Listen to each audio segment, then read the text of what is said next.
je vous invite à prendre vos Bibles dans l'évangile de Matthieu. Et puis, nous allons passer, c'est rare à la chapelle, mais à un nouveau chapitre. Nouveau chapitre de Matthieu, chapitre 24. Vous savez qu'on aime regarder l'Écriture verset par verset, qu'on aime suivre un petit peu ce que Dieu a à nous dire. On pourrait le faire de manière différente, ça, c'est tout à fait possible de prendre des textes différents à chaque dimanche, mais voilà ce qu'on a choisi devant Dieu, de se dire, la parole de Dieu est puissante, Dieu le dit, alors on le croit, et puis on va suivre ensemble les enseignements, verset par verset, de la parole de Dieu. Et je vous invite à prier avant de lire Matthieu 24. Seigneur Jésus, on te demande ta paix. Je te demande de bénir les enfants à l'arrière, de mettre vraiment ton esprit sur chacun d'eux, et puis de pouvoir aussi, Seigneur, apaiser, et puis remplir aussi ceux qui s'en occupent de ton esprit. Je te remercie aussi pour tous ceux qui sont présents ici pour écouter ta parole. Parce que quand on se lève le dimanche, c'est aussi pour avoir ce moment qui est à la fois privilégié, mais parfois qui est dur, de face à face avec toi, que ce soit dans la louange, dans ta présence, Seigneur, dans la communion fraternelle, mais aussi, Seigneur, face à ta parole. Et je te demande juste de bénir tout le monde ici, de bénir chacun des cœurs, de bénir mon cœur, que tu puisses simplement nous aider, Seigneur, à venir près de toi simplement, avoir un cœur qui écoute, un cœur qui veut grandir, un cœur qui veut connaître Dieu, qui veut connaître Jésus et qui veut connaître ses paroles, la vérité. Merci Seigneur. Amen. Voici donc Matthieu 24, page 637 de ces Bibles-là. Jésus sortit du temple et comme il s'en allait, ses disciples s'approchèrent pour lui en faire remarquer les constructions. Mais il leur dit, « Vous voyez tout cela ? Je vous le dis en vérité, il ne restera pas ici pierre sur pierre. Tout sera détruit. » Il s'assit sur le mont des Oliviers. Le mont des Oliviers, il est à 2 kilomètres du temple. Les disciples vinrent en privé lui poser cette question. « Dis-nous, quand cela arrivera-t-il ? Et quel sera le signe de ton retour et de la fin du monde ?» Jésus leur répondit. Faites bien attention que personne ne vous égare. En effet, beaucoup viendront sous mon nom et diront « C'est moi qui suis le Messie ». Et ils tromperont beaucoup de gens. Vous entendrez parler de guerre et de menaces de guerre. Ne vous laissez pas effrayer, car il faut que toutes ces choses arrivent. Cependant, ce ne sera pas encore la fin. Une nation se dressera contre une nation et un royaume contre un royaume. Et il y aura en divers endroits des famines, des pestes, c'est-à-dire des maladies, et des tremblements de terre. Le tsunami est un tremblement de terre. Tout cela sera le commencement des douleurs. Alors on vous livrera à la persécution et l'on vous fera mourir. Vous serez détestés de toutes les nations à cause de mon nom. Beaucoup trébucheront alors, et ils se trahiront, se détesteront les uns les autres. Beaucoup de prétendus prophètes surgiront, et ils tromperont beaucoup de gens. À cause de la progression du mal, l'amour du plus grand nombre se refroidira, mais celui qui persévérera jusqu'à la fin sera sauvé. Cette bonne nouvelle du royaume sera proclamée dans le monde entier pour servir de témoignage à toutes les nations. Alors viendra la fin. Merci Seigneur pour cette parole. Le contexte direct, c'est qu'on est soit la journée de mardi, soit la journée de mercredi. Le dimanche, Jésus est rentré dans le temple, à Jérusalem. Il a été acclamé, comme si c'était un roi. Mais les gens n'ont pas cru en Jésus comme étant le Fils de Dieu, le Messie, l'envoyé de Dieu. Ils ont vu qu'il y avait une sorte d'ivresse populaire, que les disciples de Jésus qui entouraient Jésus criaient « Hosanna » au plus haut des cieux et qui criaient « Béni soit celui qui vient au nom du Seigneur », qui sont des proclamations messianiques, qui acclament le Messie, le Fils du Dieu vivant. Mais c'était qu'un petit groupe et la foule autour, certains peut-être répétaient ces cris, mais le peuple n'a pas reçu ce Jésus comme étant le Fils du Dieu vivant. Est-ce que vous avez reçu Jésus comme étant le Fils du Dieu vivant qui vient dans ce monde et qui est venu dans ce monde pour vous sauver? Il est mort pour vous, quelle que soit votre vie. Il est mort pour vous, il s'est donné pour vous donner la vie éternelle. Beaucoup oublient ce message ou apporte un Jésus qui ne s'est pas donné ou un Jésus qui n'est pas mort crucifié à cause du péché et du mal qui est dans mon cœur? Mais si Jésus n'est pas crucifié et qui n'est pas ressuscité, notre foi est vaine. Arrêtez de croire en Jésus, arrêtez de dire que vous êtes religieux, vous êtes chrétien, ça ne sert à rien. Mais si vous réalisez que Jésus est mort, crucifié sur la croix à cause de vos péchés, qu'il est ressuscité pour vous donner la vie, alors oui, votre foi est tellement solide et dépasse même votre vie et va au-delà de votre vie, au-delà de votre mort. Et on a des promesses éternelles que Jésus nous rappelle ce matin. On est donc après ce moment où Jésus est rentré à Jérusalem. Le lendemain, il a nettoyé le temple, il a commencé à prêcher dans le temple. Chaque jour, il venait dans le temple. Lundi, mardi, mercredi, le jeudi soir, il sera arrêté. Et il sera crucifié le vendredi. Il ressuscitera le dimanche matin. Et on est soit mardi, soit mercredi. Après, vous savez, ce grand discours où Jésus a prononcé des jugements contre les chefs religieux, contre les mauvais pasteurs qui devaient s'occuper du peuple, mais qui s'étaient mal occupés du peuple. Et qui n'avaient pas transmis la vérité qui vient de Dieu, mais une tradition qui vient des hommes, mêlée à la vérité. Et ce n'était plus la vérité. Et Jésus a été clair là-dessus, on s'en souvient, ce sont des paroles très fortes, mais qui à chaque fois appellent ces gens qui étaient durs de cœur, qui étaient des religieux orgueilleux, qui étaient des tombeaux blanchis, des gens parfaits extérieurement. Mais à l'intérieur, il y avait la mort. Et Jésus les a appelés à chaque fois, à chaque sentence. Il ouvrait les portes pour dire, vous pouvez vous mettre sous la protection des ailes de Dieu. Combien de fois, Jérusalem, Jérusalem, combien de fois j'ai voulu recueillir, amener tous mes enfants sous mes ailes, mais vous ne l'avez pas voulu. Et la parole du Père appelle encore. Vous savez, comme ce fils prodigue où le Père attend, il regarde dans sa propriété l'horizon, il regarde si son fils ou sa fille qui s'éloignait de Dieu va enfin revenir pour se mettre à l'abri. Et on va parler de ces thèmes-là, se mettre à l'abri sous le sang de Jésus, par notre foi en Jésus-Christ.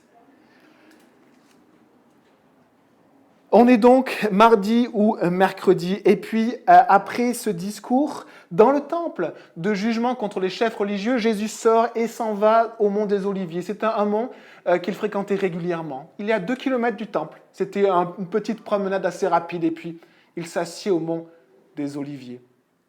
Et là, on lit, Jésus sortit du temple, verset 1, et comme il s'en allait, ses disciples s'approchèrent pour lui en faire remarquer ses constructions. Alors on voit que les disciples parlent de Jésus et lui montrent la construction qu'est le temple de Jérusalem. Et ce temple était une construction vraiment grandiose et très très belle. Un monument, on pourrait dire, historique, c'est un monument millénaire le temple. Construit par Salomon à peu près 1000 ans avant Jésus-Christ, il a été donc un temple extraordinaire, d'une splendeur et d'une richesse, d'une beauté incroyable. Et il a été détruit par les Babyloniens vers moins 600, exactement en 586. Les Babyloniens ont assiégé Jérusalem, ont détruit la ville et ont détruit le temple. À peu près un siècle, moins d'un siècle après, à peu près 70 ans après, il va y avoir un retour de cet exil, puisque tout le peuple avait été exilé dans cet empire babylonien. Et au retour de son exil, une petite partie du peuple d'Israël va revenir pour servir son Dieu dans sa ville, Jérusalem. Et ils vont commencer à reconstruire le temple. Ils vont mettre 20 ans. Mais un temple beaucoup plus petit, beaucoup plus rudimentaire, avec beaucoup moins de moyens. Et ils vont mettre 20 ans à peu près à reconstruire ce temple. C'est le deuxième temple. Et ils vont finir cette construction et l'inaugurer en moins 520. Quand ils vont l'inaugurer, il va se passer quelque chose de très étrange. Des gens avaient vécu avant la déportation à Jérusalem. Et ils avaient vu le premier temple. Et là, ils arrivaient, ils voyaient le temple détruit et 20 ans après, ils étaient reconstruits. Certains pleuraient de voir que ce temple détruit avait été reconstruit, pleuraient de leur péché parce que c'était à cause de l'éloignement du peuple qu'ils avaient été déportés. Et d'autres se réjouissaient. Les jeunes se réjouissaient. Ils n'avaient pas connu l'ancien temple. Ils se réjouissaient d'avoir enfin ce deuxième temple. Et ensuite, 5 siècles après, vous avez vu, on a déjà traversé 1000 ans d'histoire. On a des monuments qui ont 1000 ans d'histoire en France. Et 500 ans après, Hérode le Grand, cette personne qui se faisait appeler Hérode le Grand, est-ce que tu peux demander à Lia de baisser le son à l'arrière, s'il te plaît, Christophe, qui se faisait appeler Hérode le Grand et qui s'était proclamé le roi des Juifs. Cet homme-là va reconstruire, ou plutôt, il va initier une restauration du temple. Il va initier, à partir de moins 20 avant Jésus-Christ, il va faire d'immenses travaux. Et on avait parlé déjà du temple, et on avait parlé de ce premier parvis, on montait dans un escalier intérieur, puis on sortait, on arrivait à un immense parvis. Et cet immense parvis, qui était vraiment très grand, était soutenu par des murs, des murailles immenses, avec des immenses pierres. Et vous savez, le mur des lamentations qui existe encore à Jérusalem, c'est une petite partie de ce mur de soutènement. Ce n'est pas le mur du temple, c'est le mur de soutènement du premier parvis, une plaine comme ça, où dessus il y avait le temple. Mais tout est détruit, il n'y a plus rien. La prophétie de Jésus s'est réalisée des dizaines d'années après ce discours de Jésus. Et du coup, 20 ans avant Jésus-Christ, Hérode le Grand entreprend d'immenses constructions qui vont durer quasiment 80 ans. Quand Jésus commence son ministère, on lui fait la remarque que ça fait 46 ans déjà que le temple est en train d'être construit. 46 ans. Donc le gros œuvre avait été fait, il était déjà magnifique. On voyait ces grandes pierres, mais vous savez, un peu comme les cathédrales, vous avez la construction du gros œuvre et des murs, et après il y a tous les ornements, tous les vitraux. Et des fois, ça met autant de temps que la construction du bâtiment en lui-même. Et là, on avait sûrement fini le gros œuvre, il était vraiment magnifique. Mais par contre, tout sera fini en 63 après Jésus-Christ. Donc c'est-à-dire quasiment 40 ans après le ministère de Jésus. Un monument incroyable, un monument vraiment qui mettait une sorte d'empreinte d'immuabilité, vous savez, un monument indestructible, éternel presque. On a des monuments comme ça en France. On a par exemple Notre-Dame de Paris qui a été construit sur 2 siècles, il y a 800 ans. Pendant 800 ans, les hommes ont contemplé le même édifice gigantesque et grandiose. Ce monument a fait la fierté de toute une ville et après de tout un peuple, de toute une nation. Et Jésus va parler et va nous indiquer que tout ce qui est dans ce monde et tout ce que nous voyons comme immuable et grandiose et qui fait notre fierté, construit par les hommes, parfois en 1 siècle, parfois en 2 siècles, et qui dure depuis quasiment 1000 ans, le temple de Jérusalem, même s'il y a une période où il a été détruite, eh bien Jésus nous annonce que toutes ces choses-là, un jour, seront détruites. Et que le temple de Jérusalem sera détruit quand il parle. Et aujourd'hui, il est détruit. Il a été détruit en 70 après Jésus-Christ. Donc ici, Jésus annonce prophétiquement, on est à peu près en l'an 30 après Jésus-Christ, il sera détruit en 70, annonce 40 ans avant, un événement historique, la destruction du temple, mais totale. Et aujourd'hui, nous voyons cette destruction totale. Il n'y a plus de temple. Il n'y a rien qu'une partie des murs de soutènement et qui sont ce lieu de mémorial pour les Juifs et qui viennent pleurer devant le mur des lamentations. Et les Juifs attendent qu'un jour, un 3e temple sera construit. Parce que la parole de Dieu en parle. Et les Juifs connaissent la parole de Dieu, ils connaissent l'Ancien Testament. La plupart refusent le Messie, mais ils connaissent l'Ancien Testament. Et des prophéties parlent de ce 3e temple. Et vous savez que les Juifs ont tout préparé. Tout est prêt. Ils ont tous les matériaux, ils ont tous les ustensiles. Ils ont tout. Ils attendent qu'à un moment donné, il y ait une ouverture qui se fasse pour construire ce 3e temple. Aujourd'hui, il y a une mosquée à l'endroit du temple. Est-ce que la mosquée sera détruite? Ils construiront le temple à la place de la mosquée. Est-ce que le temple sera construit à un autre endroit? On ne sait pas. Mais les Juifs attendent. Même ceux qui ne considèrent pas Jésus comme le Messie. Et là, du coup, Jésus annonce cette destruction du 2e temple. Ce temple, construit en moins 500, restauré à partir de moins 20 jusqu'à plus 63. Et il dit ceci, « Je vous le dis en vérité, il ne restera pas ici pierre sur pierre, tout sera détruit. » Et prenons au sérieux les paroles de Jésus. Je sais qu'il y a certaines paroles où on a envie de prendre du recul.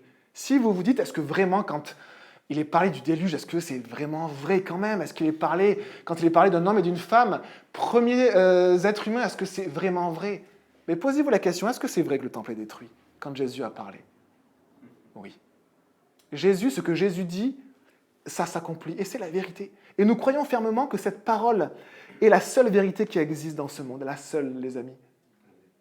Et c'est ce qui peut nous apporter l'assurance de la vie après la mort. Les hommes ont de belles philosophies, même les chrétiens parfois ont de belles philosophies, même les chrétiens prennent des distances avec la parole de Dieu, sous prétexte d'unifier, sous prétexte d'avoir de l'amour. Mais l'amour, les amis, ne vient pas sans la vérité. Si quelqu'un dit « moi j'aime tous mes frères parce qu'on fait tout cela ensemble », mais qu'il remet en question la vérité, ce n'est pas de l'amour. C'est autre chose, ce n'est pas de l'amour.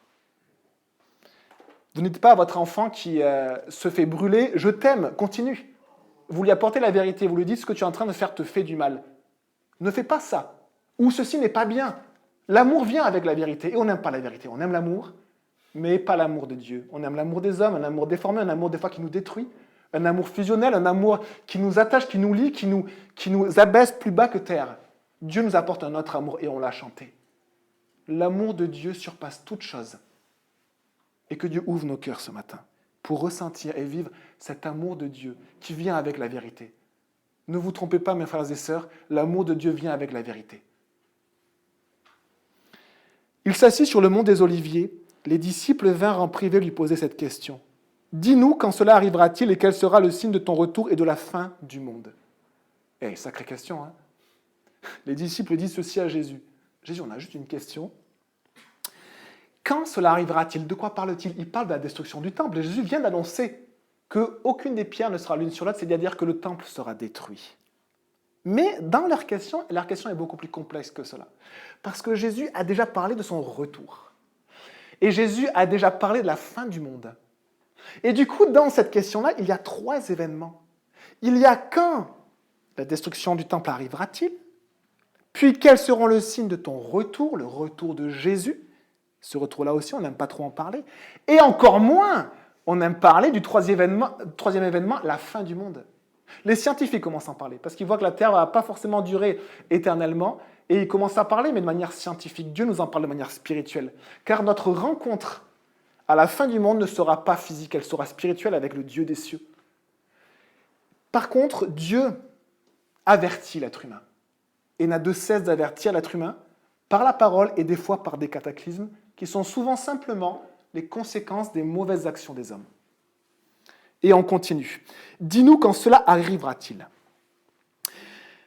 Le premier élément que l'on peut voir dans cette question, c'est que Jésus est avec ses disciples. Et c'est quasiment une des premières fois, ou une des seules fois, il y aura d'autres moments, le moment de la scène par exemple, mais où Jésus est seul avec ses disciples. Normalement, même quand on voit que les disciples lui posent une question et que Jésus répond juste à ses disciples, il y a une foule immense qui est autour de lui.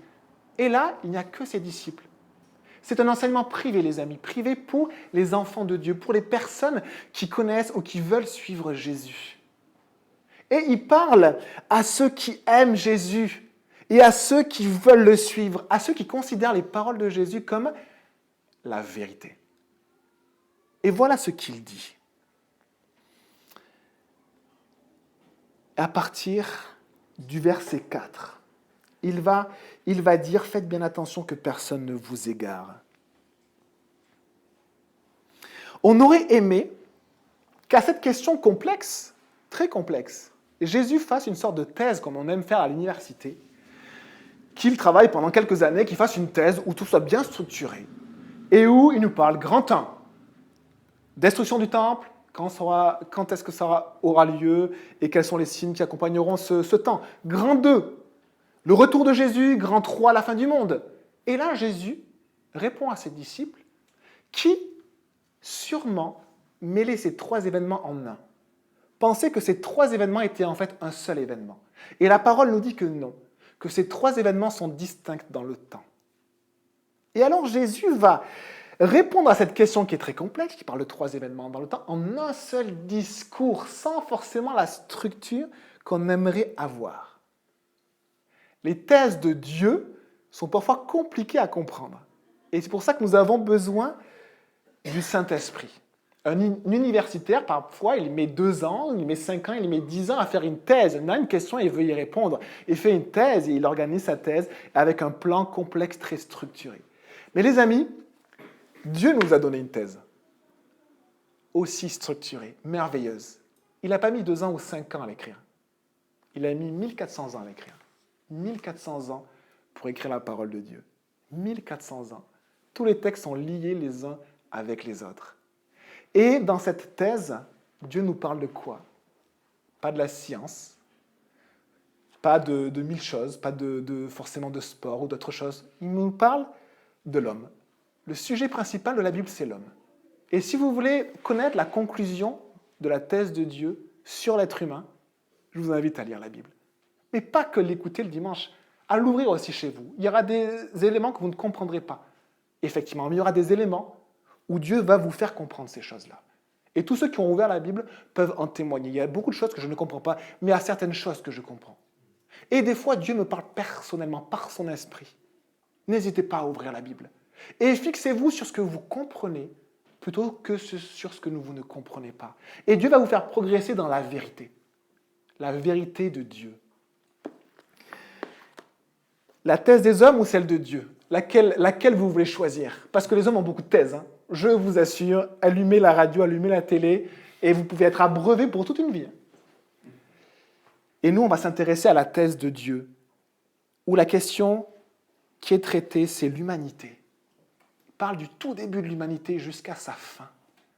Comment l'humanité a commencé? Par un homme et une femme créés par Dieu.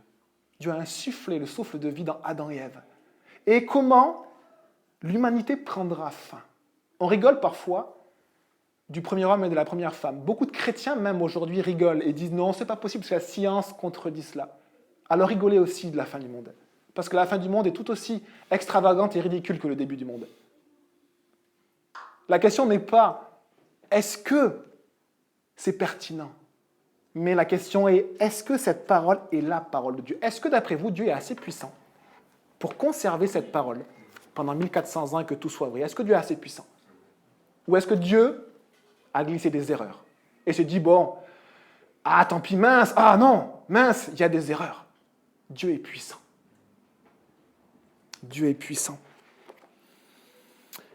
Jésus, dans ce discours-là, on introduit un peu ce grand discours qui nous occupera pendant quelques dimanches. Et à qui parle-t-il? Et en fait, ce qui est extraordinaire, c'est que justement, le fait que son discours ne soit pas structuré comme une thèse humaine fait qu'il parle à chaque génération. Et son discours est extraordinaire parce que des fois, on s'y perd un peu et on regroupe des regroupements de versets, puis on voit que, tiens, ce passage-là concerne plutôt la destruction du temple. Ce passage-là concerne plutôt le retour de Jésus qui va venir chercher son Église. Et d'autres passages qui concernent la fin du monde, quand Jésus mettra un terme à la méchanceté humaine, qui se révoltera à son paroxysme contre Dieu. Et en fait, Jésus parle à toutes les générations. Il parle à la fois à la génération des disciples qui vont vivre la destruction du temple. Les disciples, en fait, là, ils ont peut-être 20 ans, 30 ans. 40 ans après, ils vivront la destruction du temple. Et Dieu met en garde, Dieu prévient ses disciples. Et vous savez ce qui va arriver? C'est qu'à Jérusalem, avant la destruction du temple, il va y avoir une grande persécution contre les chrétiens, très difficile. Des morts et des gens emprisonnés. Et des fois, on se dit, mais pourquoi on souffre? Pourquoi il y a de la souffrance? Et du coup, toute l'église à Jérusalem va partir. En 70, il va y avoir une dévastation contre Jérusalem. Des viols, des cris, des larmes, une destruction totale. Et effectivement, Dieu a préservé aussi son Église de la destruction de Jérusalem. Et des disciples ont lu ces passages-là avant que cela n'arrive et ont entendu des bruits de guerre, ont entendu les bruits des Romains qui arrivaient pour détruire la révolte des Juifs. Et certains se sont mis à l'abri grâce aux paroles de Jésus, qui concernaient aussi la génération des disciples. Mais les amis, cette parole, ce discours-là concerne aussi chaque génération après les disciples. Chaque génération. Il concerne la génération des disciples. Au verset 34 de ce passage qu'on n'a pas lu, mais qui fait partie du même discours, on lit « Je vous le dis en vérité, cette génération ne passera pas avant que tout cela soit arrivé. » Donc il parle aux disciples et il indique un événement qui va se produire dans cette génération. Mais il parle maintenant à nous aujourd'hui. Et regardez ce qu'il dit au verset 32 et 33. Il dit « Tirez instruction de la parabole du figuier. Dès que ses branches deviennent tendres et que les feuilles poussent, vous savez que l'été est proche. Il y a des signes annonciateurs sur les arbres qui indiquent la venue d'une nouvelle saison. » Eh bien, Jésus nous dit ceci. « De même, quand vous verrez toutes ces choses, sachez que le Fils de l'homme est proche, qu'il est à la porte. » Et quels sont les signes de la venue de Jésus? Eh bien, je vous les lis à partir du verset 6. « Vous entendrez parler de guerre et de menaces de guerre. Ne vous laissez pas effrayer, car il faut que toutes ces choses arrivent. Cependant, ce ne sera pas encore la fin. Parce qu'après, une nation se dressera contre une nation et un royaume contre un royaume. Regardez les paroles de Jésus. Il ne dit pas que des royaumes contre des royaumes, parce que sur cette terre, actuellement, ce qui n'était pas le cas au temps de Jésus, il n'y a pas que des royaumes. Il y a aussi des démocraties, des nations qui gouvernent. Il y a à la fois nation contre nation, mais il y a encore, de nos jours, des pays qui sont dominés par un roi, royaume contre royaume, comme au temps de Jésus. Et regardez la parole prophétique de Jésus. Nation contre nation, royaume contre royaume. Et il y aura en divers endroits des famines, des pestes et des tremblements de terre. Tout cela sera le commencement des douleurs. Voilà les signes avant-coureurs de cette période de la fin des temps qui arrivera et de ce moment où Jésus enlèvera son Église. Il descendra du ciel et nous serons tous en un instant enlevés dans le ciel et dans sa présence avec lui. La parole de Dieu le dit clairement. Tous les fous de Jésus qui pensent que Jésus est le Fils de Dieu le disent clairement dans la Bible. Jésus dit ceci dans Apocalypse 22, verset 20. Si vous ne savez pas où est ce verset, prenez la dernière page de la Bible. Prenez la dernière page de la Bible, les amis, et lisez avec moi l'avant-dernier verset. Ce sont les derniers mots de la Bible. Regardez ce que Jésus dit. Verset 20. Celui qui atteste ces choses dit « Oui, je viens bientôt ». Jésus dit ceci, la dernière page, la toute dernière page de la Bible. Oui, je viens bientôt. Et que dit l'Église? Que répond l'Église à ceci? Que répondent tous ceux qui aiment Jésus? Ils répondent « Amen ! Viens, Seigneur Jésus. Viens, Seigneur Jésus. » Alors Jésus a annoncé qu'il allait venir pour enlever et mettre en sécurité son Église avec lui. Ça ne veut pas dire que l'Église ne vivra rien de difficile. Car dans les signes avant-coureurs, il y aura aussi des persécutions, il y aura aussi des pestes, il y aura aussi une nation qui s'élèvera contre une nation et un royaume qui s'élèvera contre un royaume. Mais ce seront les signes avant-coureurs, comme ces branches qui deviennent tendres et les feuilles qui commencent à pousser avant que l'été est proche, avant que la saison n'arrive. Et il y a des signes avant-coureurs. Combien de temps cela va prendre, on ne sait pas. Les disciples au temps de Jésus pensaient que Jésus allait revenir dans leur génération. La génération d'après pensait que Jésus allait revenir dans leur génération. Et ainsi de suite jusqu'à maintenant. Si bien que certains, soit se disent « Dieu tarde dans ses promesses, amusons-nous et arrêtons avec cette soi-disant vérité », ou d'autres disent « Jésus est déjà venu du coup, on a attendu trop longtemps ». Et la parole de Dieu nous dit clairement que non, ne vous séduisez pas comme si le jour du Seigneur était déjà venu, nous dit la parole. Jésus n'est pas encore revenu. Et nous sommes dans ce temps intermédiaire où quelques signes avant-coureurs se passent dans le monde, où le monde s'organise mondialement. Et un jour, la parole de Dieu nous dit qu'il se succédera 4 royaumes. Daniel nous le dit, 7 siècles avant Jésus-Christ. L'Apocalypse, Apocalypse 19 et 20 nous le dit, 1 siècle après Jésus-Christ par l'apôtre Jean, à la fin du 1er siècle. Et dans ce 4e royaume, un roi s'élèvera parmi les autres et dominera la terre entière. C'est celui qu'on appellera l'Antéchrist, celui qui est contre le Christ, ou qui se prend pour le Christ, mais qui ne l'est pas. Cet homme-là, il ira même s'asseoir dans le 3e temple qui sera un jour reconstruit. Et ça sera effectivement une abomination. Et pendant 7 ans, cet homme-là falsifiera la parole de Dieu, changera les temps, nous dit Daniel. Et regardez dans Matthieu 24, après les versets qu'on a lus, et verset 9, et c'est pendant ces temps-là très difficiles, alors on vous livrera à la persécution, et l'on vous fera mourir, vous serez détestés de toutes les nations à cause de mon nom. Quand vous voyez la carte des persécutions de l'Église des chrétiens, qui est affichée à côté de la boîte, on voit qu'il y a déjà beaucoup de pays dans lesquels il est difficile d'être chrétien. Beaucoup où il n'est pas impossible, beaucoup où il est difficile, et beaucoup où il est même presque impossible d'être chrétien, sous peine d'être emprisonné ou mis à mort. C'est une réalité. C'est une réalité. Certains parlent de minorités qui sont mises à mal, et c'est terrible, mais les chrétiens sont une minorité aussi dans le monde, ceux qui croient en Jésus. qui est mise à mal dans le monde. Mais pas par toutes les nations. Pas par toutes les nations, il n'y a pas encore cette puissance d'égarement extrêmement dure contre tous les chrétiens sur toute la surface du globe. On vit des périodes, on vit des moments de persécution dans tel endroit, en Syrie récemment. On a Boko Haram en Afrique. Et on a d'autres pays, des pays entiers qui persécutent les chrétiens. Mais ce sont des endroits avec des fluctuations politiques. Un jour, ce monde qui se mondialise de plus en plus s'unifiera de plus en plus jusqu'à ce que, après ces 4 royaumes, un dernier royaume arrive avec un roi qui dominera sur toute la terre. Et ce roi-là détestera Jésus et les chrétiens. Détestera au point de vouloir tous les faire mourir. Mais cette période-là se situe après le retour de Jésus, c'est-à-dire l'enlèvement de l'Église. Donc on est dans une période intermédiaire où un jour, on a des signes avant-coureurs et un jour, Jésus reviendra chercher son Église. Ça veut dire quoi? Ça veut dire qu'un jour, du jour au lendemain, il n'y aura plus ceux qui croient en Jésus sur la terre. Du jour au lendemain. Et les gens, du coup, se poseront des questions. Et les amis, ce qui est intéressant, c'est que Jésus ici fait le parallèle de ces événements de la fin des temps et des événements que nous sommes en train de vivre avec ce qui s'est passé lors de l'arche de Noé. Jésus atteste que le déluge a bien eu lieu sur toute la terre. Vous pouvez ne pas le croire, mais Jésus le dit. Donc si vous croyez en Jésus, dites-vous juste que, eh bien, Jésus le dit. Regardez ce qu'il dit dans les versets 38 et 39 de Matthieu 24. On est dans ce même discours qui parle de la fin des temps.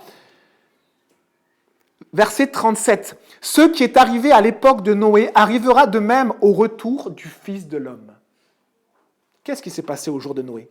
En effet, dans les jours précédant le déluge, les hommes mangeaient et buvaient, se mariaient et mariaient leurs enfants jusqu'au jour où Noé est entré dans l'arche. Les amis, nous sommes dans cette période-là. Une période où les gens ne réalisent pas qu'un jour il y aura la fin du monde, ils ne réalisent pas qu'un jour eux-mêmes vont mourir. On vit comme si on avait la vie éternelle. On vit comme si on avait la vie éternelle. On se livre à plein de plaisirs, à tous nos projets, sans jamais se soucier de celui qui nous a créés, de Dieu. Et qu'est-ce qu'il y a après la mort?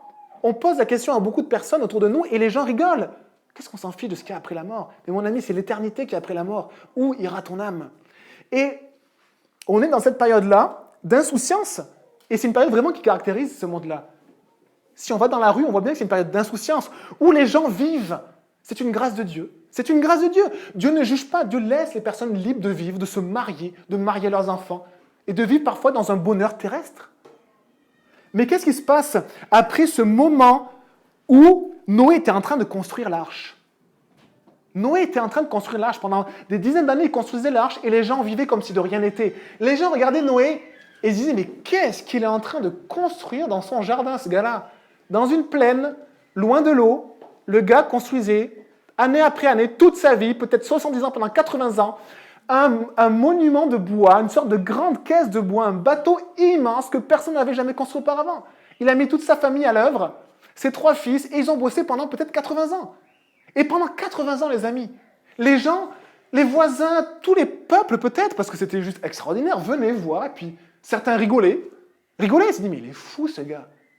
Vous savez qu'on appelait Noé le prédicateur de la justice. Si on vous traite de fou, parce qu'on a l'impression que vous construisez une arche quand vous parlez de Jésus, mais soyez réconfortés les amis, parce que vous êtes fous, parce que le message que nous portons est une folie. Jésus est ressuscité. Mon collègue, prof d'SVT, ne veut pas y croire. C'est impossible la résurrection. Et je suis d'accord avec lui, c'est impossible. Dieu l'a fait. Dieu l'a fait. Et au temps de Noé, pendant 80 ans, ils voyaient cette construction, certains se moquaient et certains demandaient à Noé. Et Noé leur parlait, Noé est prédicateur de la justice. Et il disait, mais pourquoi fais-tu cela? Noé, pourquoi fais-tu cela? Arrête! Et qu'est-ce que faisait Noé? Noé leur annonçait ce qui allait arriver.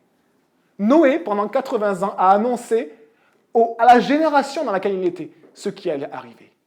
Et les gens ont été juste insouciants. Certains se sont dit c'est intéressant, certains se sont dit c'est une thèse, certains ont rigolé, ils se sont dit mais tu nous dis vraiment que tu apportes la vérité? Toi, écoute tes paroles débiles. Et regardez ce qui s'est passé après, verset 39. Ils ne se sont doutés de rien. Ils ne se sont doutés de rien, jusqu'à ce que le déluge vienne et les emporte tous. Il en ira de même au retour du Fils de l'homme. Les amis, l'exemple de Noé nous indique aussi 3 périodes. Une période où Noé est en train de construire l'arche et tout le monde entend la prédication de Noé, se moque de lui ou lui demande pourquoi il fait ça. Une deuxième période, on le lit dans Genèse de 6 à 8, où il rentre dans l'arche pendant 7 jours. Pendant 7 jours, rien ne se passe. Noé et toute sa famille sont dans l'arche et les gens ne voient plus Noé. Les amis, un jour, les gens ne verront plus les chrétiens. Pendant 7 jours, les gens ne voient plus Noé et sa famille. Où est-il ? Noé, il est où ? Enlevé sûrement par des extraterrestres, sûrement. Où est-ce qu'il est, Noé ? C'est ce qu'on dira sûrement de l'Église, les amis. Et certains le croiront dur comme fer. Et on dira autre chose. Ce sera tellement facile de dire « Ah ben oui, peut-être il y a une puissance supérieure. On est déjà en train d'envoyer des signaux au travers de l'univers, je vous assure, depuis des dizaines d'années, parce qu'on veut avoir une réponse. Et on cherche une autre création, une autre créature. » Et pendant 7 jours, les gens n'ont plus vu Noé et sa famille. Et qu'est-ce qui s'est passé ? Pendant 7 jours, les portes étaient encore ouvertes. Les gens pouvaient rentrer dans l'arche. Et les gens ont continué à être insouciants. Un jour, Jésus viendra prendre son Église. Et pas pendant 7 jours, mais pendant 7 ans. Les gens continueront à vivre, à être insouciants et à écouter leur politique, leur convoitise, leur raisonnement, tout ce qui vient de l'homme. Mais pendant ces 7 ans, contrairement à la période de Noé, il y aura un petit groupe de personnes qui se convertira, qui lira les textes saints, et par contre, qui seront persécutés à mort pour leur foi, dans ce royaume généralisé et mondialisé. Et ça sera une sorte de Corée du Nord sur toute la terre pour les chrétiens. Pour ceux qui ne seront pas chrétiens, il y aura du luxe, il y aura tellement de choses. La parole de Dieu et l'Apocalypse nous parlent de Babylone la Grande, qui est éclatante par sa beauté, par sa grandeur, par son luxe et par sa prostitution. Par le mal, l'immoralité et sa révolte contre Dieu. Ça sera un temps comme ça où les chrétiens devront se cacher et où certains, quand même, deviendront chrétiens après l'enlèvement de l'Église, pendant 7 ans. Et que se passera-t-il après ces 7 ans ? Mais que s'est-il passé après ces 7 jours où Noé était dans l'arche ? Il s'est passé quelque chose d'impensable, que les scientifiques démentent aujourd'hui, et peut-être que les scientifiques démonteront le jour où ça arrivera. Ils seront en train de dire « Non, c'est impossible. Non, ce qui est en train de se passer là, c'est impossible. Non, l'éclair lumineux, puis ce gars sur son cheval qui descend, c'est impossible. C'est faux, je vous le dis. Mais si on le voit, non, c'est faux, c'est faux. » Et en fait, qu'est-ce qui s'est passé après ces 7 jours ? Il y a eu de l'eau qui est sortie de la terre, et il y a eu de l'eau qui est tombée du ciel pendant 40 jours, et qui a recouvert toute la terre. Et toute cette génération est morte, alors que pendant 80 ans, ils ont eu un prédicateur qui a attiré l'attention de toute leur génération et qui disait « Faites attention, un jour il y aura le déluge. Un jour il y aura le déluge. Mettez-vous en sécurité. » Comment on se met en sécurité ? Mettez-vous en sécurité. Au temps de Noé, on se mettait en sécurité dans l'arche. Aujourd'hui, on se met en sécurité sous les ailes de Dieu par Jésus-Christ. Comment on fait ? Il suffit de donner sa vie à Jésus. Il suffit d'accepter de vouloir cela, tout simplement. En clair, Dieu donne son plus grand cadeau, qui est la protection de sa créature pour l'éternité. La protection de sa créature pour l'éternité. Simplement à celui qui lui demande. Mais les amis, le Jésus que nous acceptons n'est pas le Jésus qui est prêché par l'humanisme, qui est prêché certaines fois par des religions, qui est prêché certaines fois par les églises. Le Jésus, le vrai Jésus, est celui qui est marqué dans la Bible. Et Jésus dit ceci, regardez, Jésus dit ceci au verset 4. Il commence son grand discours comme ceci. Avant de parler de ces 3 événements qui auront lieu, destruction du temple, retour de Jésus pour enlever son Église et la fin du monde, quand Dieu mettra un terme après ces 7 ans où il y aura ce roi dominateur sur toute la terre. Regardez, Jésus leur répondit, « Faites bien attention que personne ne vous égare. » Voilà les premières paroles de Jésus. Et celle que je vais vous poser, celle que Jésus vous pose, c'est « Est-ce que vous vous êtes égarés ?» Est-ce que vous vous êtes égarés sur plein de raisonnements, en mêlant la vérité de Jésus avec une autre vérité ? Les amis, le Saint-Esprit a la puissance de purifier mon cœur et de m'amener à la vérité. Demandez-lui si le Saint-Esprit agit en vous maintenant, demandez-lui. Et ça commence par juste demander pardon. Le pardon a une puissance incroyable. Pardon de douter de tes paroles. Pardon de m'éloigner de toi. Pardon de faire ce que je veux. Pardon, Jésus. Je veux que tu sois mon sauveur et mon Seigneur parce que tu m'as aimé jusqu'à la mort. Si j'avais été seul sur cette terre, tu serais quand même venu pour être cloué, flagellé, brisé, déchiqueté par les hommes. Pour moi, pour me revêtir de ta justice, de ta pureté, que je puisse être sous les bras de Dieu, protégé pour l'éternité. Demande-lui. Demande-lui. Verset 5. En effet, beaucoup viendront sous mon nom et diront, c'est moi qui suis le Messie. Et ils tromperont beaucoup de gens. Cette parole-là de Jésus est une mise en garde incroyable. À un moment donné même, il dit, voici, je vous l'ai dit à l'avance. C'est-à-dire, en fait, il nous annonce que des gens se proclameront comme des faux Messies, des faux Jésus, ou enseigneront un faux Jésus. Jésus le prédit. Et depuis les premières générations, que font les disciples de Jésus et les apôtres? Je cherche juste le verset et je vous le donne.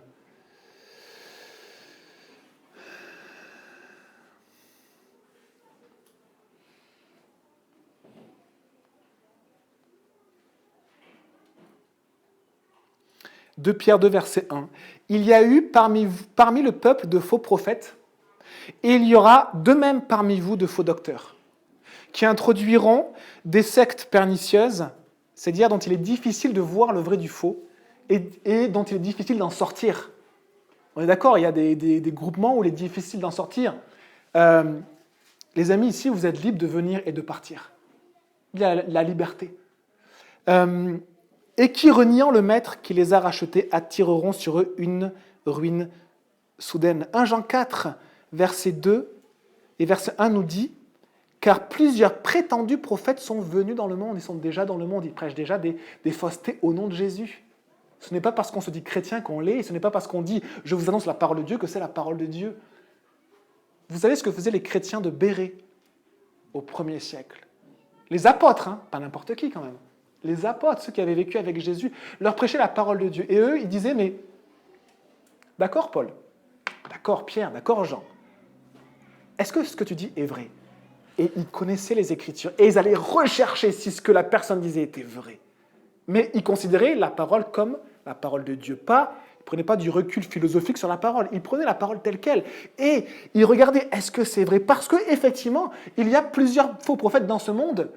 Et à la fin des temps, ce phénomène dont on voit aujourd'hui les prémices se multipliera. Et même plus que de faux prophètes, il y aura même des gens qui vont dire « Je suis Jésus ». Et quand je connaissais ces paroles étant enfant, je connaissais ces paroles et je me disais « sincèrement, mais j'ai jamais vu quelqu'un qui me dit « Oh, je suis Jésus, je suis le Messie, suis-moi ». Et en fait, si. C'était passé à la télé, alors je ne sais pas quel âge j'avais, je devais avoir 14 ou 15 ans, je ne sais plus. Et il y a eu une personne, ça faisait rigoler les médias, donc qui le filmait, habillé un peu comme Jésus, qui marchait, qui se prenait pour Jésus. Donc il y a eu une tentative déjà, il y en a eu déjà d'autres, il y en aura d'autres, mais ce ne sont que des prémices. Pourquoi? Parce que les signes de la fin des temps ne sont pas encore arrivés. Quand vous aurez ces tremblements de terre qui vont se succéder, quand vous aurez une nation contre une nation qui vont s'opposer et peut-être faire la guerre, quand il y aura ces conflits, quand il y aura ces pestes et ces maladies dont prédisent Jésus, quand ensuite il y aura ce royaume où il y aura cet antéchrist, cette personne qui dominera sur toute la terre, il y aura des faux Jésus, des gens qui diront « Regardez la parole de Dieu, regardez, c'est la fin des temps, je sais où est Jésus, je sais où est Jésus, venez ».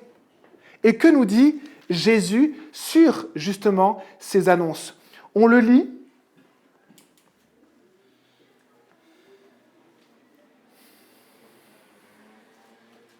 Deux fois dans la parole de Dieu.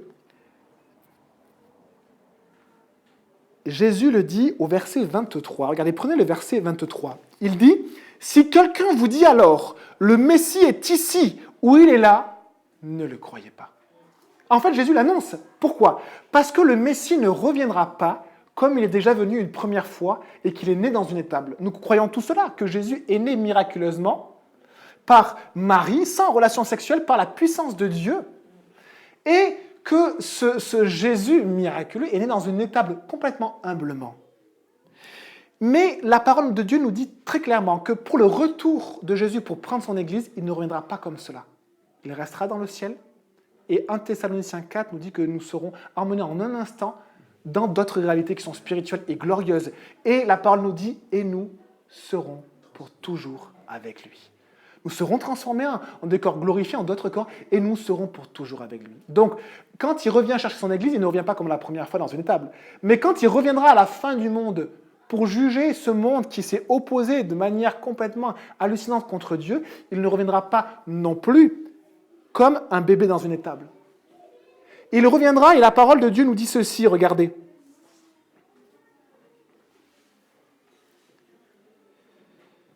Verset 26, si donc on vous dit, le voici, il est dans le désert, n'y allez pas. Ou le voilà, il est dans un lieu secret, ne le croyez pas. Ça va troubler beaucoup de chrétiens. Et ça va troubler beaucoup de personnes qui chercheront Jésus à cette époque-là. Et Jésus leur dit, c'est faux, je ne reviendrai pas comme cela. En effet, tout comme l'éclair part de l'Est et apparaît jusqu'à l'Ouest, ainsi sera le retour du Fils de l'homme. Pas pour chercher son Église, mais pour juger à la fin du monde, à la fin des temps, après cette période de 7 ans et ce royaume généralisé. Et le verset 28 nous dit, là où sera le cadavre, là se rassembleront les vautours. Il y aura une grande guerre et une grande destruction. Les hommes auront la folie de vouloir même s'attaquer à Jésus. Et Jésus les détruira. Et ce sera un temps de jugement. Jésus est venu une première fois pour sauver. Il reviendra une deuxième fois pour juger. Et avant cela, il préservera son Église et la protégera. Merci Jésus. Notre Seigneur est grand. Merci, notre Seigneur est vraiment grand. Et regardez ce qui se passera. Un éclair comme un éclair qui illumine toute la terre. Donc quand Jésus reviendra, ça sera visible de tous. Il y aura un ciel illuminé comme un éclair sur toute la terre. Tout le monde verra en un instant que Jésus est en train de revenir. Celui qui a dit que la lumière soit et la lumière fut, reviendra aussi avec la lumière de son Fils. Et tout le monde le verra. Et on lit ceci.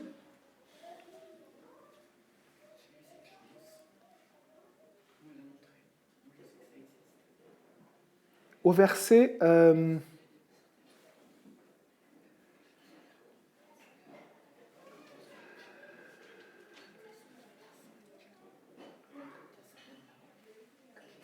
Au verset 30, regardez. « Alors le signe du Fils de l'homme apparaîtra dans le ciel, tous les peuples de la terre se lamenteront. » Tous les peuples de la terre se lamenteront. Comme quand est venu le déluge. Après cette période de 7 ans, il y a eu le déluge. Après cette période de 7 ans, où il y a de grandes persécutions contre les nouveaux croyants, eh bien, les gens se lamenteront.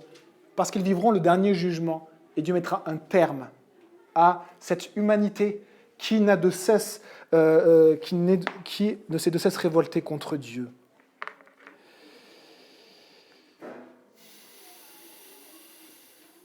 Et on va lire, les amis, pour finir, quelque chose qui nous concerne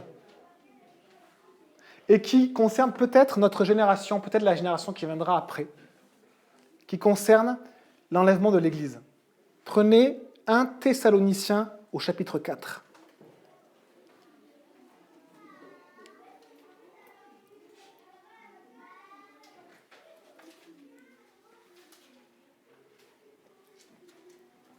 Et pendant que vous le cherchez, je vous lis un verset dans 2 Thessaloniciens 2, verset 1.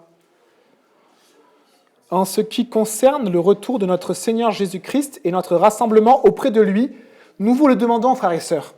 Ne vous laissez pas facilement ébranler dans votre bon sens, ni troubler par une révélation, par une parole ou par une lettre qui semblerait venir de nous, comme si le jour du Seigneur était déjà là. Jésus l'annonce. Quand il enlèvera son Église, ça sera visible et on ne se posera pas la question. Et quand il reviendra à la fin du monde, ça sera visible, comme un éclair éclatant, parcourant toute la terre.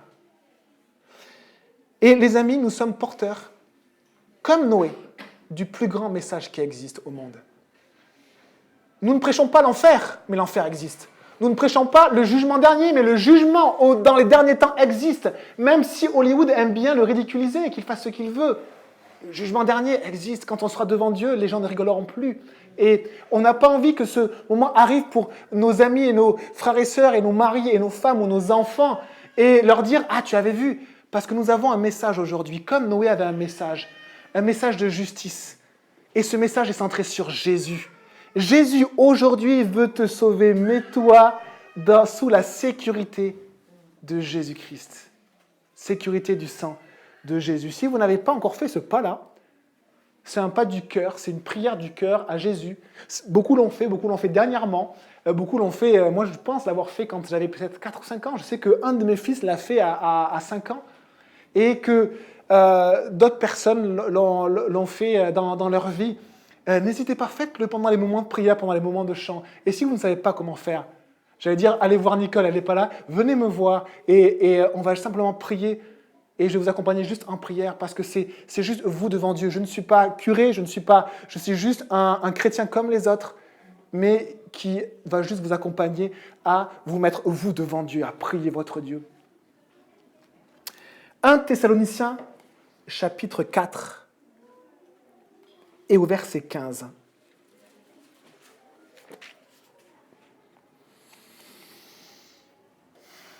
Et à partir du verset 13, « Nous ne voulons pas, frères et sœurs, que vous soyez dans l'ignorance au sujet de ceux qui sont morts, les chrétiens qui sont morts, afin que vous ne soyez pas dans la tristesse. » Si vous connaissez des gens qui connaissent Jésus et qui sont morts, ne soyez pas dans la tristesse. Comme les autres qui n'ont pas d'espérance. En effet, si nous croyons que Jésus est mort et qu'il est ressuscité, nous croyons aussi que Dieu ramènera par Jésus et avec lui ceux qui sont morts. Voici ce que nous vous déclarons d'après les paroles du Seigneur. C'est ce qui correspond au moment où Noé est rentré dans l'arche et où on ne l'a plus vu. C'est ce qui correspond à l'enlèvement de l'Église. Je vous le lis. C'est la parole de Dieu.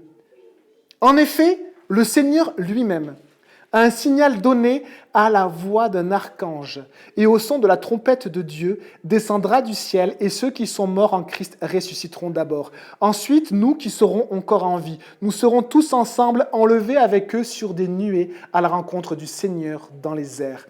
Et ainsi, nous serons toujours avec le Seigneur. Encouragez-vous donc les uns les autres par ces paroles. Si vous vous dites que la vie est difficile, que vous avez vécu des souffrances, que vous souffrez encore, dites-vous qu'un jour, Jésus reviendra et vous prendra auprès de lui. Soit par votre mort, la fin de notre vie, vous serez avec Jésus si vous avez donné votre vie à Jésus pendant l'éternité. Soit pendant cet enlèvement de l'Église.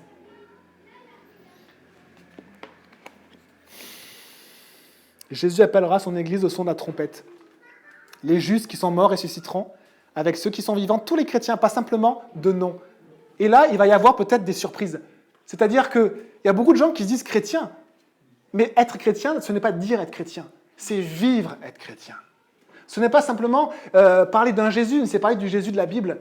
Et ce n'est pas marcher comme on le veut, mais c'est marcher comme la parole de Dieu nous le dit. Voilà ce qui décrit les chrétiens. Et ces chrétiens-là, et ce n'est pas forcément les protestants, ce n'est pas forcément les évangéliques, ce n'est pas forcément les catholiques, les amis. C'est tous ceux qui ont mis leur confiance en Jésus-Christ et qui lui ont donné sa propre vie, qui ont été pardonnés par Jésus, qui ont demandé pardon à Jésus une fois dans leur vie pour leurs péchés, qui ont été lavés. Et Jésus nous dit, après cet acte, on est sanctifié, on est lavé par Dieu. Vous savez, un homme m'a parlé de son expérience quand une seule fois, il était un peu fou ce gars, il a eu un acte de foi envers Dieu. À un moment donné, il s'est dit, parce que Dieu continue à lui parler, il s'est dit, bon Jésus, si tu existes. Et il a fait cet acte de foi. Et il dit, c'était comme si la main de Dieu, alors qu'il avait beaucoup souffert dans sa vie, et que sa vie était plutôt comme un champ de ruines, un peu le temple de Jérusalem après la destruction. Un peu Notre-Dame de Paris qui est partie en une soirée sous les flammes, un peu après, plutôt qu'un bel édifice. Et il dit, c'est comme si Dieu mettait sa main et balayait tout ça, tout ce qui était coupant, tous les creux, tout ce qui était...